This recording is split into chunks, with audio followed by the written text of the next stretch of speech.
The line between the personal and the collective feels particularly fuzzy lately.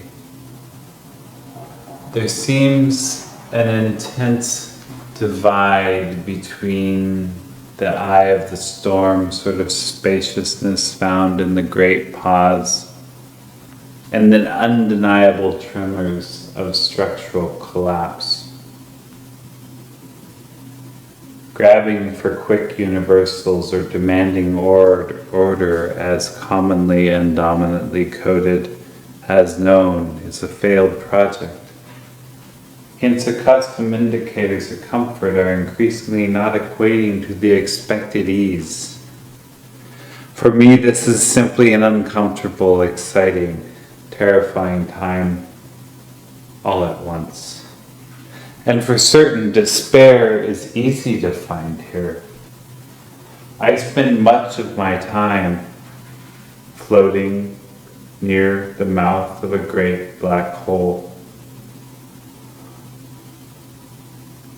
That has been the same for some time in my life.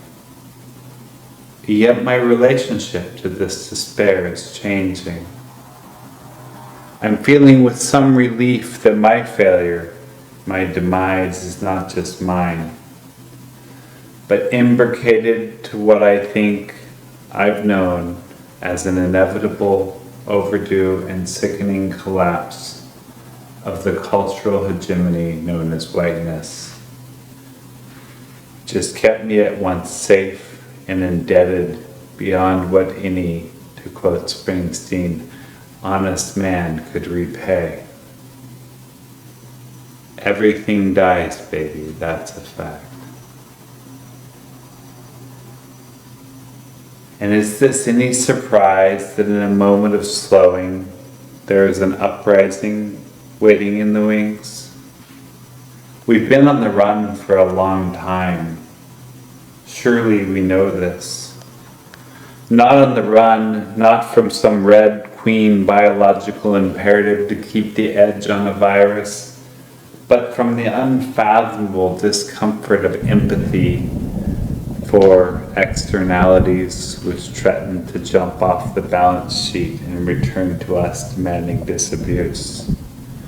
Such things are kept from happening through the effects of speed, motors of self-importance, machining utopias of innovation, endless perspectival insight, doping pretenses of virtue, and fine, if you really don't want to play along, murder.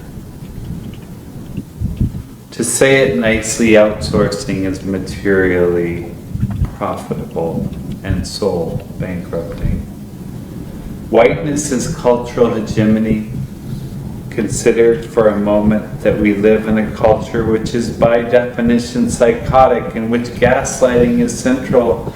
We must not for a moment assume we know the truth any more than that which we are manipulating towards our fantasy. We must suffer that we don't know, that we gave up our realness to a fantasy, and that those whom collectively we cast into this fantasy, once disabused, may have a better track on what the real is that's left. We've been running from Earth herself. We have not and will not make it to Mars in time.